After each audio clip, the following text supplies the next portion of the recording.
안녕하십니까. 매일 아침 조간신문의 주요 기사를 딱딱 풀어서 해석해드리는 조간딱풀 3월 17일 수요일에 인사드립니다. 살아있는 권력을 수사하다가 검찰에서 떠난 윤석열 전 검찰총장, 문재인 정권의 권력수사 방해, 그리고 또 나아가서 검찰 해체 시도, 여기에 반발을 해서 검찰을 떠났죠. 검찰을 떠나서 사실상 정치 선언을 했고, 아직 공식적으로 한 것은 아니지만 여러 정황상 그렇습니다. 그 상황에서 차기 유력한 대권 주자로 떠올라 있는데, 자, 그러면 윤석열이 하고 있던 살아있는 권력 수사는 지금 좀 어떻게 됐을까요? 상당히 중요한 이야기입니다. 이 권력 수사, 여러 가지 정황들이 많이 드러났죠. 그 전에 제일 처음에 시작이 돼서 아직 미완으로 있는 울산시장 선거 불법 개입 의혹, 그 수사, 그리고 또 월성 원전 경제성 조작 사건, 또 라임, 옵티머스 여러 가지가 있습니다. 가장 최근에 불거진 김학의 전 법무부 차관 불법 출국 금지 사건, 이런 여러 가지 수사가 있는데, 다른 수사들은 별다른 소식이 없습니다. 윤석열이 검사를 떠나고 한 2주가 됐는데, 가령 월성 수사 같은 경우는, 월성 원전 수사 같은 경우는 상당히 속도를 내고 있었는데, 그 이후에 어떤 수사가 이루어지고 있다는 별다른 소식이 없죠. 자, 이렇게 되면은 문재인 정권, 문재인 대통령 입장에서는 어떻게 보면 소기의 목적을 달성한 건지도 모릅니다. 어쨌든 본인의 남은 임기 1년 중에는 권력 수사가 없을 가능성 상당히 높죠. 월성 수사도 그렇고, 또 울산시장 부정선거 개입, 이 사건은 탄핵 이야기까지 나왔던 상당히 엄중한 사건인데, 그것도 일단은 묻힐 가능성이 높습니다. 특히나 정권 수호대를, 방탄검사라고 불리는 정권 수호대를 자임하는 이성윤 서울중앙지검장이 윤석열 총장에 이어서 검찰총장이 되면은 1년 동안 권력 수사는 없겠죠. 그 이후에, 퇴임 이후에 또 어떤 진상규명에 들어갈지, 그것은 나중에 문제가 되겠죠. 문재인 정권 입장에서는. 그리고 만약에 문재인 정권 시즌2가 시작되면 그때도 다 뭉갤 수 있을 거라고 생각을 할 겁니다. 자, 그 상황에서 유일하게 지금 사건 관련 소식이 들려오는 것이 권력수사 관련해서 가장 최근에 불거진 의혹이죠. 김학의 불법 출국 금지 사건. 자, 이성윤, 사실상 차기 검찰총장으로 내정됐다, 이렇게 평가를 받는 이성윤 서울중앙지검장이 대검 반부패 강력부장 시절에 수원지검 안양지청의 수사를 하지 못하도록, 그 사건 수사를 하지 못하도록, 불법 출국 금지 사건 수사를 하지 못하도록 방해를 했다. 그래서 현직 서울중앙지검장이 피의자 신분이 돼 있죠. 피의자 신분이 돼 있고, 또 검찰에서 소환을 요청을 했는데 불응을 하고 그런 일이 있다가 공수처 비수사처가 출범이 되니, 공수처는 검사의 비위 사건을 수사를 합니다. 그래서 공수처가 출범을 하니 이성윤이 내 사건은 검찰에 맡기지 말고 공수처로 이첩해 다오, 이렇게 요청을 했었죠. 요청을 해서 실제로 이첩이 됐습니다. 이첩이 됐는데 김진욱 공수처장이 이 사건을 다시 검찰로 보냈죠. 왜 그러냐면은 공수처가 형식만 지금 출범했을 뿐이지 수사 인력은 지금 뽑고 있는 상태이기 때문에 수사를 실질적으로 할 수가 없습니다. 그래서 다시 이첩을 했는데, 이성윤의 요구에 따라서 이첩을 해준 거죠. 그런데 검찰의 검찰에서 온 것을 다시 이첩을 했는데, 그 과정에서 또 석연치 않은 의문이 하나 드러났습니다. 자, 동아일보 12면 보시면 김진욱 공수처장이죠. 검찰로 제2첩 전에 이성윤을 따로 만나서 70분 동안 조사했다. 이성윤을 따로 만났습니다. 조사를 하려고 만난 건지, 어쨌든 70분 동안 검찰에 제2첩하기 전에 말 맞추기 하려고 만났는지, 그런데 어떤 조서도 작성도 안 했다. 이 만난 것도 국회에서 국민의힘 김도읍 의원이 질문을 하니 시인을 한 겁니다. 그렇게 국회에서 문제가 되지 않았으면은 아마 그것도 감추려고 했겠죠. 김학의 사건 관련해서 7일날, 1월에, 하필 1월날 또 대면 조사를 했습니다. 그래서 김진호 의원은 어제 국회에서 그렇게 이야기했습니다. 이성윤 지검장이 면담을 신청했다. 그래서 면담을 했는데 70분 동안 공수처 차장과 같이 면담을 했답니다.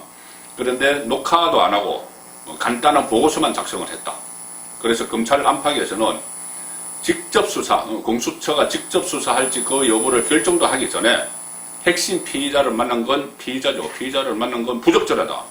그리고 본인들이 조사를 할지 아니면 검찰로 재이첩할지 그것도 결정하기 전입니다. 결정하기 전에 당사자를 만나서 어디서 수사받고 싶어? 뭐 이렇게 물어본 거겠죠.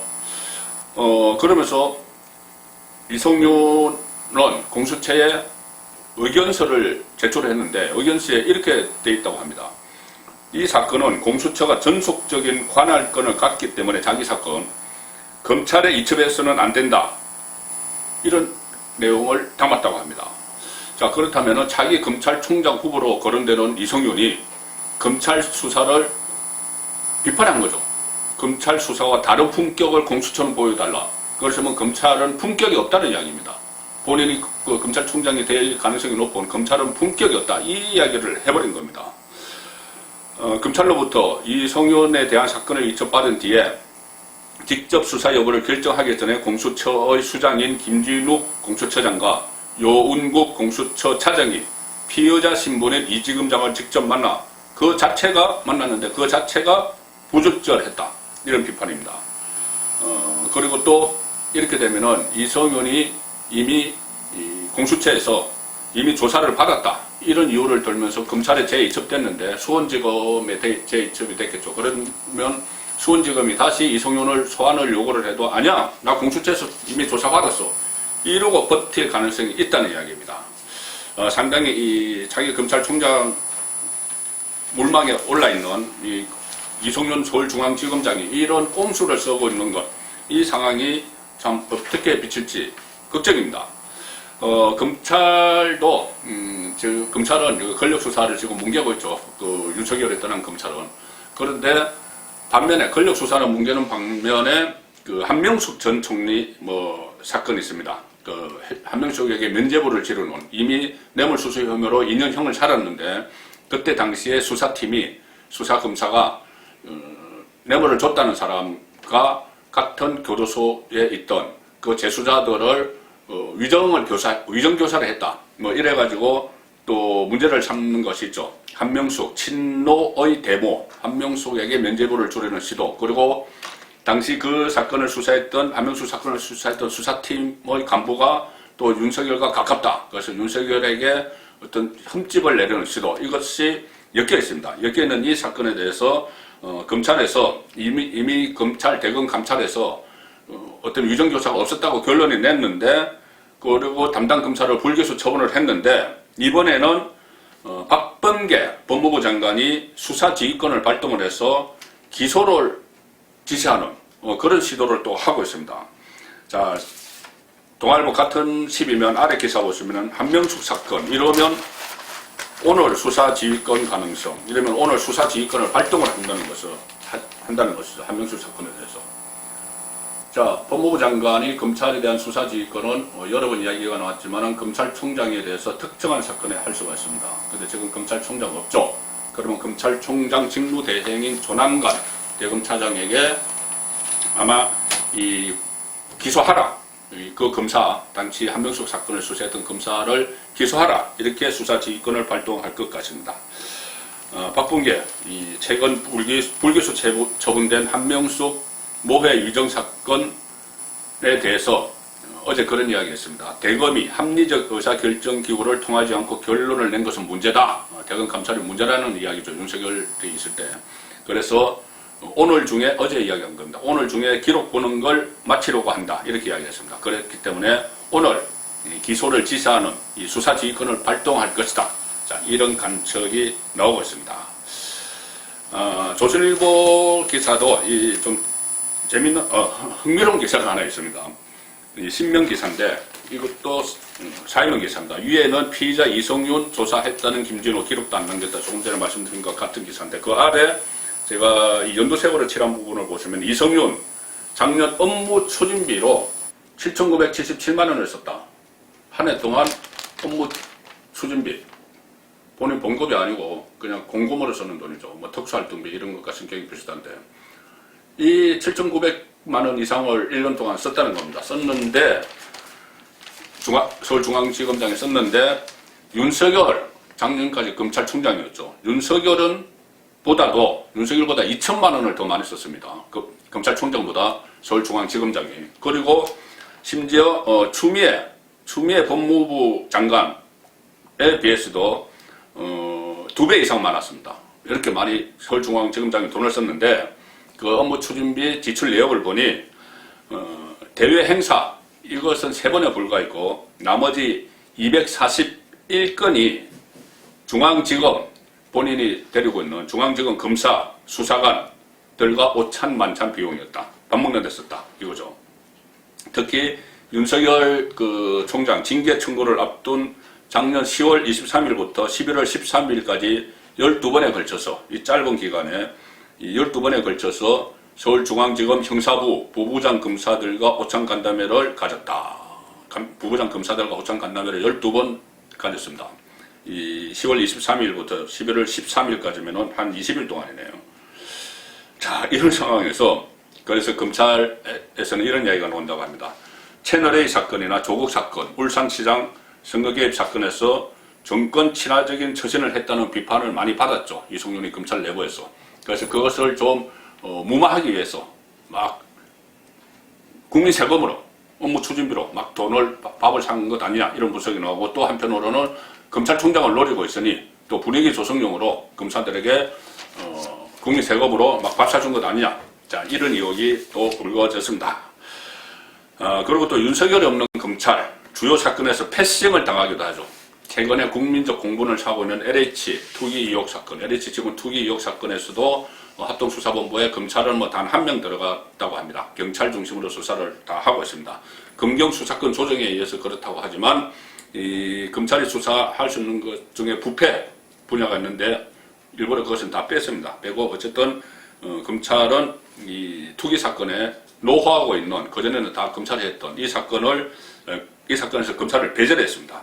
그런데 지금 또 검찰을 패싱한데 그치지 않고 지금 패싱을 하고 바로 특검으로 가기로 특별검사제도 도입을 하기로 보통 특검은 검찰 수사가 미진했을 경우에 그동안은 그랬죠. 검찰 수사가 미진하다고 판단하면 정치권 특히 야권에서 특검을 도입하자 해서 특검이 임명을 되고 했죠. 과거에 최순실 게이트 박영수 특검 이런 겁니다. 자, 그런데 이번에는 오히려 여당이 특검을 주장을 했습니다. 그리고 야당이 수용을 했습니다. 검찰은 패싱됐죠. 자, 그런데 왜 여당이 그 특검을 이렇게 요구를 했을까? 자, 이유가 있습니다. 이 세계일보 6면 보시면은 여야 LH 특검 국회의원 전수조사 합의. 그런데 벌써 실효성에 대해서 논란이 일어나고 있다. 특검에 합의했지만 실효성에 대해서 논란이 일어나고 있다. 이게 무슨 말씀이냐면은 지금 LH 사건 때문에 서울시장 선거, 이 부산시장 선거에 여권에서는 악재가 됐죠. 악재가 됐는데 이 특검을 하자. 그래서 진상규명을 하자 이렇게 했는데 이 특검이란 것이 이번 임시국회에서 특검 법안이 처리가 돼도 특검 임명 또 수사팀 구성 여기 걸리는 시간을 고려하면은 수사를 개시를 하는 것은 5월달 돼야 됩니다. 선거 끝나고입니다. 그러니까 선거 기간 동안 이 이슈를 잠재우자는 이야기죠. 그리고 5월은 돼야 되기 때문에 그때 이후에는 또 어떻게 되겠지 이런 심정으로 특검을 하자. 그리고 그런데 실효성 논란이 제기가 되고 있는데 처음에 이 야당에서도 물타기 아니냐 이러다가 더 이상 이 거부할 명분이 없으니 이 특검을 실시를 하게 되는 그런 어떤 정략적인 판단에서 이 특검이 도입이 되는 것이죠. 선거를 일식한 정치권이 이 국민이 공분하고 이 문제마저도 정략적으로 접근을 하고 있습니다. 자, 근데 정략적으로 이런 사안, 국민들을 공분하는 이 사안을 보는 것은 정략적으로 보는 것은 국정 최고 지도자인 문재인 대통령도 다르지 않습니다. 자, 일단은 공직사회로 전반으로 퍼지고 있는, 전국으로 퍼지고 있는 이 땅 투기 의혹에 대해서 좀 오락가락, 오왕좌왕, 갈팡질팡 하는 그런 모습을 보였죠. 본인의 양산사저에 대해서 의혹이 제기되니 좀 서럽다, 그만 좀 하라, 이런 식으로 이야기를 했고, 또 그제는 이것을 과거 정부 책임으로 돌려보려고 부동산 적폐 이야기를 썼습니다. 부동산 적폐 청산을 해야 된다. 그래서 촛불 정신을 구현해야 된다. 또 당시 뭐 적폐 뭐 또 무슨 촛불 뭐 이런 것을 들고 나왔는데, 그런데 그제 그렇게 이야기했죠. 그런데 어제 하루 만에 갑자기 또 태도를 돌변해서 대국민 사과를 했습니다. 그렇게 대국민 사과를 하라고 해도 버티고 있다가 그저께 적폐청산 이야기하고 어제는 또 국민에게 죄송하다고 대국민 사과를 했습니다. 오락가락하죠. 한국일보 3면 보시면은 이렇게 이야기했습니다. 어제 국무회의에서 이 성실한 국민들에게 큰 허탈감과 실망을 들었다. 자, 갑자기 적폐청산 이야기하다가 이게 아마 그러면 보수 정권에서 이 실망을 들었다는 이야기인지 어쨌든 이렇게 이야기를 했습니다. 국무회의에서 LH 사태 2주 만에 사과를 했는데 우리 사회 부패 구조 음중 인식, 결국 그 말입니다. 부패 구조 보수 정권 때부터 이어져 왔다.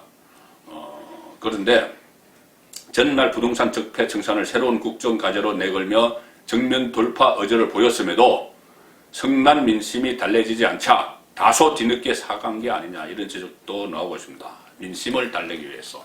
자, 적폐 청산 그러면은 이 과거처럼 막 그 친문 네티즌들이 불때처럼 일어나서 우리가 뭐 문재인 대통령을 지키겠다, 뭐 이것은 적폐 청산이다, 뭐 적폐다, 지금 부동산은 박근혜 이제 그 이명박 정부 때문이다, 뭐 이렇게 나올 줄 알았는데, 그래서 그렇게 해서 특유의 그 국민 갈라치기를 또 한 번 하려고 했겠죠. 그래서 과거 같으면은 친문 네티즌들이 불때처럼 일어났을 겁니다. 그런데 지금은 워낙 국민들의 공분이 크죠. 근데다가 문재인 정권이 임기 후반기에 가면서 이 동력도 떨어졌습니다. 친문, 소위 말하는 문파들의 동력도 상당히 떨어졌죠. 이미 이 여권 안에서 나중에는 어떻게 될지 몰라도 대선 1년 전에 이재명이 선두로 치고 나가고 있는 이 상황에서 계속 문재인 편만 들 수 있는 그 문파는 점점 세력이 약해지고 있습니다. 그 상황에서 또다시 국민 갈라치기를 했는데 안 먹힌 거죠. 과거와 달리 이번에는 국민 갈라치기가 제대로 안 들어간 겁니다. 그래서 할 수 없이 다시 슬그머니 꼬리를 내려서 대국민 사과를 해서 또 어떻게 민심을 달래볼까, 그런 시도를 하면서 우왕좌왕하고 있는 것이죠. 자, 중앙일보도 제가 말씀드린 것과 비슷한 시각에서 칼럼이 나왔습니다. 이초로 칼럼인데, 자, 제목은 문 대통령의 레임덕이 시작되는가. 이 레임덕의 근원을 이 칼럼에서는 제가 말씀드린 것과 비슷한 맥락에서 레임덕의 징후를 찾았습니다. 청와대와 민주당의 LH 사태는 참 고약하기 짝이 없다. 왜 그러냐? 같은 편인 민병과 참여연대가 폭로했기 때문에 반격하기 쉽지 않다. 그렇죠. 그리고 그전 같으면은 이 좌파 진영의 유시민, 김어준 같은 선수들이 막 뭐라고 했을 텐데 지금 입을 다문 채 숨죽이고 있다. 여기에다 문파들도 코로나19 때문인지 좀 몸조심하는 눈치다. 이번 LH 사태에서 레임덕의 불길한 징조가 어른거리는 것도 이 때문이다. 그래서 예전 같으면 촛불을 들고 강화문에 몰려나가서 내가 변창호입니다. 국토부 장관 지금 사표내서 어정쩡하게 있는 사람. 그리고 우리가 LH다. 이렇게 외쳤을 게 분명하다. 과거 같으면. 이렇게 적폐청산, 대통령이 이렇게 이야기하면은. 근데 지금은 오히려 정반대다. 인터넷에서는 이런 말이 나돈다. 코로나 아니었으면은 주말마다 촛불 집회에다 탄핵이지 코로나 때문에 산 줄 알아라. 그래서 뭐 코로나 백신도 제대로 안 들어갔냐? 뭐 이렇게 조롱하는 보수 쪽의 댓글도 넘쳐난다. 칼럼이 이렇게 지적을 하고 있습니다. LH 사태는 조국 사태와 너무 다르고 진보 쪽에서 물타기 하거나 또 진영 대결 이것을 유도하려고 해도 통하지 않는다.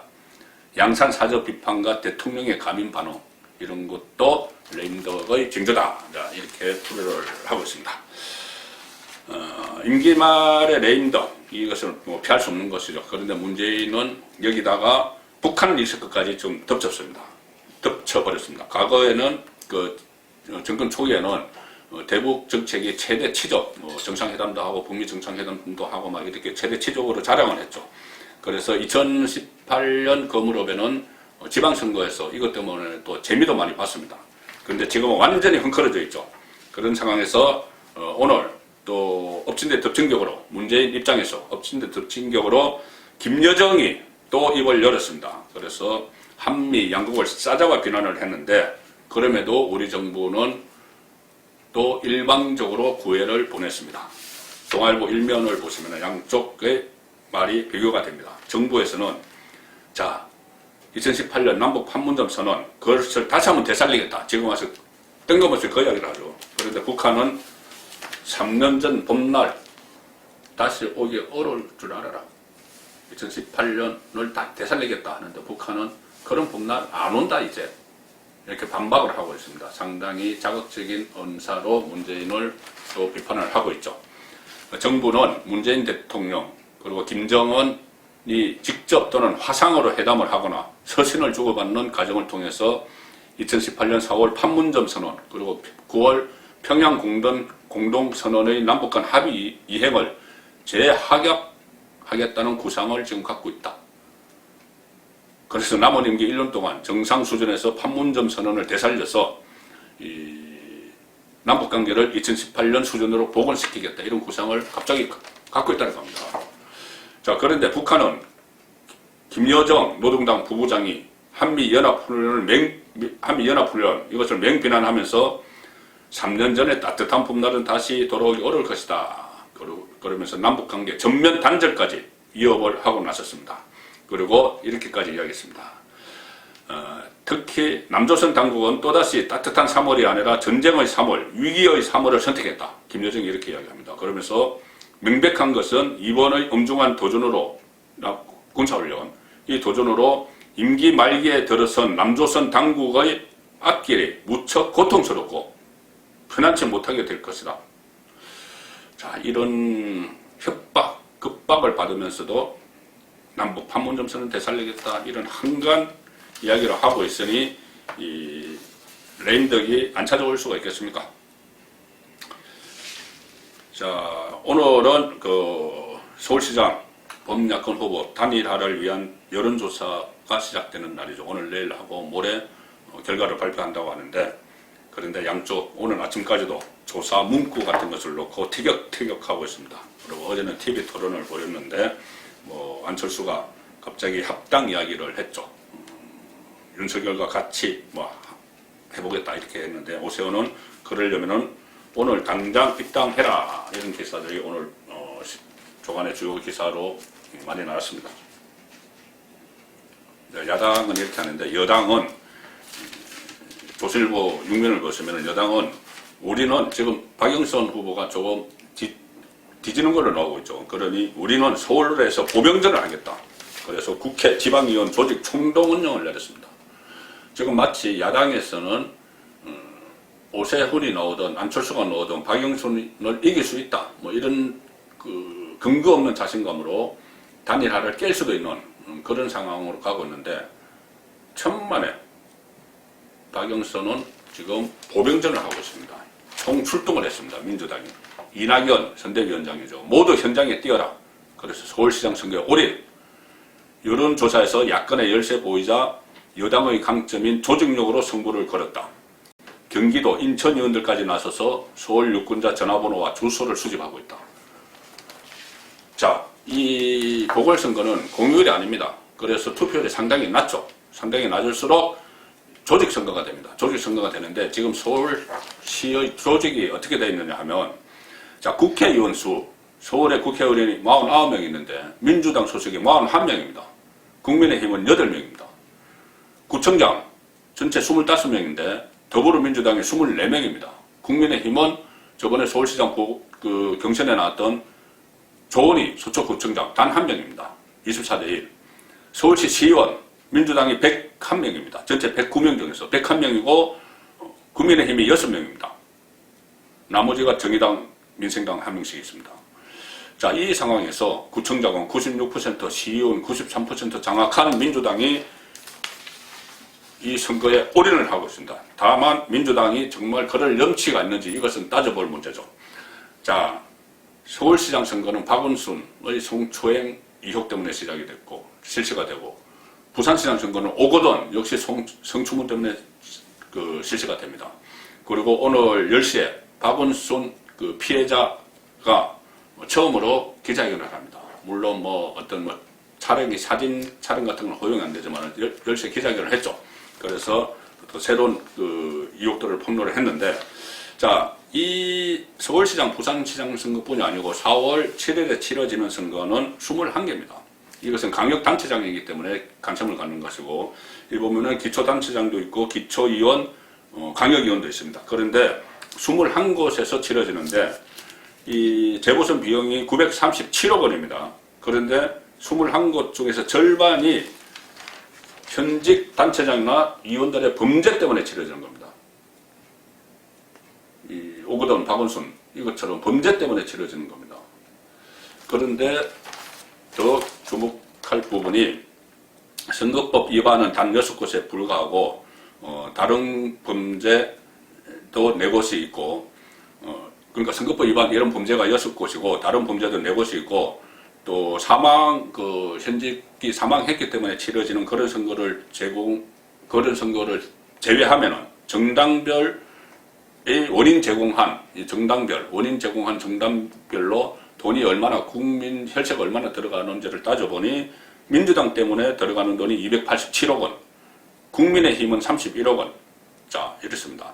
이 상황에서 이 서울시장 선거와 부산시장 선거에 모든 관심이 모아지고 있는데, 대선 전초전이기 때문에 과연 이런 식으로 민주당이 국회, 지방의원 조직 총동원해서 이 선거를 치르는 것이 온당한지 그 부분도 짚어봐야 될 대목입니다.